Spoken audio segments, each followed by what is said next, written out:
بسم اللہ الرحمن الرحیم۔ مور جتنا اب خوبصورت ہے اس سے کئی زیادہ جنت میں خوبصورت تھا۔ مور کی خوبصورتی پہ سبھی پرندے فدا تھے، لیکن ان سب خوبیوں کے باوجود مور سے ایسی کون سی خطا ہو گئی تھی جس سے اللہ تعالیٰ نے مور کو جنت سے نکال دیا۔ اللہ تعالیٰ نے جب حضرت آدم علیہ السلام اور اماں حوا کو پیدا فرمایا، اس کے بعد ان کو جنت میں بھیج دیا۔ وہ دونوں جنت میں بہت ہی پرسکون سے رہتے تھے، بہت ہی لذیذ میوے پھل کھایا کرتے تھے، لیکن ایک اناج جس کو کھانے سے اللہ تعالیٰ نے انہیں منع فرمایا تھا، اور وہ اناج گندم تھا۔ چونکہ شیطان حضرت آدم علیہ السلام کی وجہ سے ہی جنت سے نکالا جا چکا تھا، اسی وجہ سے شیطان کی حضرت آدم علیہ السلام سے دشمنی ہو گئی تھی۔ شیطان یہ چاہتا تھا کہ وہ کسی بھی طرح حضرت آدم علیہ السلام کو جنت سے نکال دے اور ساتھ میں اماں حوا کو بھی جنت سے نکال دے۔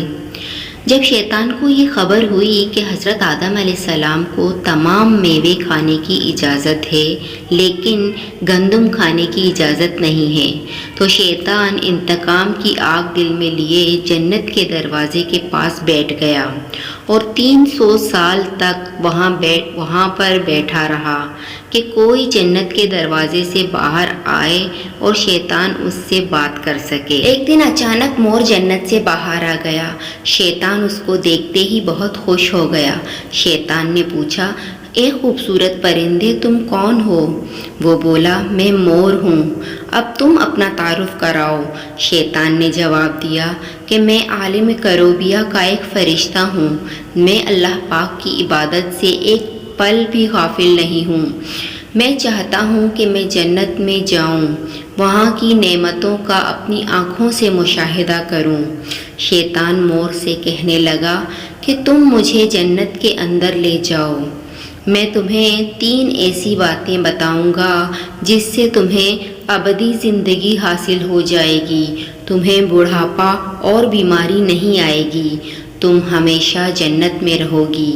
شیطان کی یہ باتیں سن کر لالچ میں آ کر مور نے کہا کہ مجھ میں تو اتنی طاقت نہیں کہ میں تمہیں جنت کے اندر لے جاؤں، لیکن ایک سانپ میرا دوست ہے، وہ شاید تمہاری مدد کر سکے۔ یہ کہہ کر مور سانپ کے پاس آیا اور اس کو ساری بات بتائی۔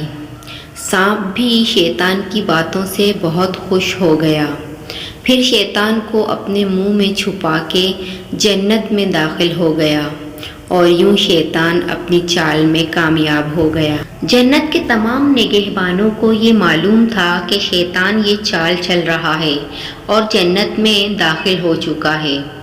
فرشتے شیطان کو جنت سے نکالنے لگے، لیکن اللہ کا حکم ہوا کہ اسے ابھی یہیں رہنے دیا جائے۔ وہ فرشتے اللہ تبارک تعالیٰ کے حکم سے رک گئے۔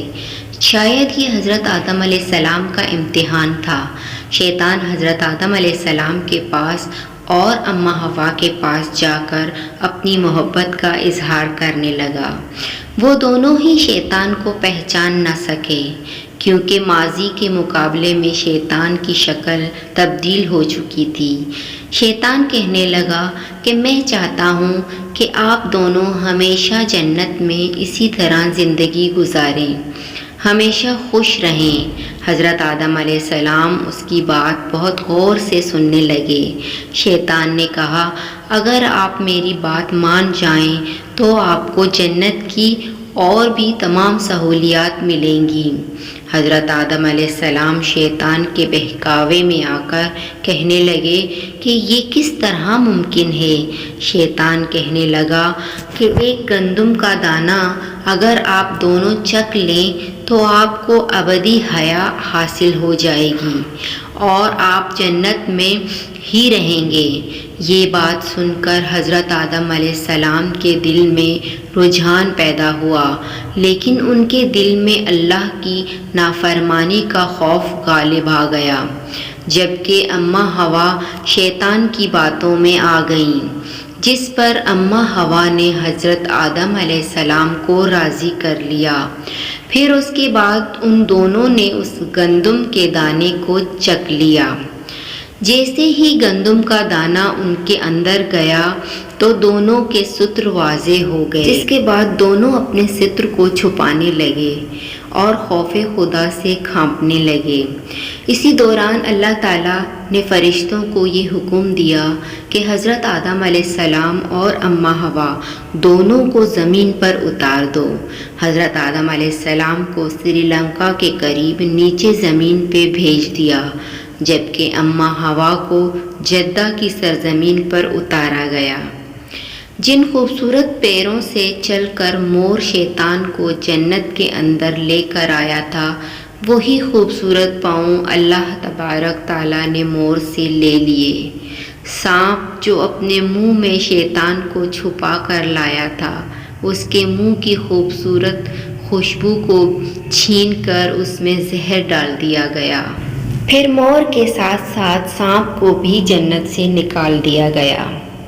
یہ تھی اللہ تعالیٰ کی نافرمانی کی سزا، جو کہ بہت ساری مخلوق کو بھگتنی پڑی۔ جزاک اللہ۔